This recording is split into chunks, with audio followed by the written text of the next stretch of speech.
तर आज होतो बुधवारने बुधवारचो असता आमचो शिरगावचो बाजार. तर आज आमच्या वाडीत जी एस टी इली ती दिसण्याक नवीन होती, पण घाटी काय चढाकच मागत नव्हती. त्याच्या कारणान आमच्या वाडीतल्या सगळ्या माणसांका घाटी चढान वरती यावचा लागला. एस टी एकदाची घाटी चढल्याच्या नंतर आम्ही उतरलेला आंबेखोलात. आंबेखोलात उतरण्याचं कारण म्हणजे आमका जाऊन काजीवाल्याकडे काजी घालूचे होते. काजी घालून झाल्याच्या नंतर मी म्हटले की माझा वजन वाढला की कमी झाला तर बघूया, पण बघता तर काय माझा वजन हात एवढाचा.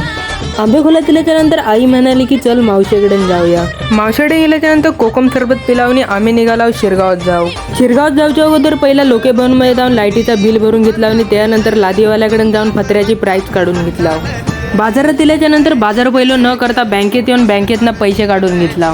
बँकेतनं पैसे काढल्याच्या नंतर आम्ही इलेला मच्छी मार्केटमध्ये. मच्छी मार्केटमध्ये इल्याच्या नंतर आम्ही घेतला हे शार्क सारखे दिसणारे मासे घेऊन झाल्याच्या नंतर आम्ही इलेला ही लालवाली मिरची घेऊसाठी. तर ह्यो बोको आज मनातल्या मनात विचार करीत होतो आज बुधवारा मासे कधी येतात नि जेवतोय कधी.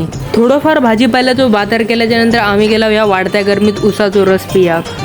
उसाचो रस पियान झाल्याच्या नंतर माका बाजारात जाडो गावल्याच्या नंतर जाडो म्हणलो की ग्रामपंचायत जाऊचा माझा पॅन कार्ड येला की नाही त्या बघूचा.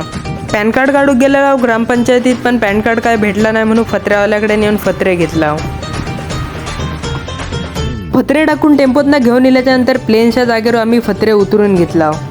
दुपारी घेऊन इलेले फत्रे मी नि अमोलदान मिळून संध्याकाळी हाणून आम्ही आमच्या घराडेन टाकला. संध्याकाळी फत्रे आणून झाल्याच्या नंतर खोपीर जे पण कागद होते ते सगळे मी काढून टाकले. संध्याकाळी आम्ही पूर्ण निमतवाडची मंडळी मिळून आम्ही गेला भोळेवाडीत पूजेच्या भजनाक. पूजेच्या थंय गेल्याच्या नंतर पाया पडल्याच्या नंतर प्रसादी म्हणून आमका थंय लाडू दिलेल्याने. सुरजाक लाडू भेटल्याच्या नंतर सुरजो विचार करू लागलो की लाडू हय खाऊ की घरात जाऊन खाऊ. भाई मॅडम 2 लाडू होते ज्याच्यावर कोणाची नजर होती काय माहिती, या नजरेमुळे माझ्याकडं एक लाडू खाली पडलो. लाडू पडलेलो तर आम्ही काही उकलू शकत नाही म्हणून आम्ही भजनाक सुरू केला.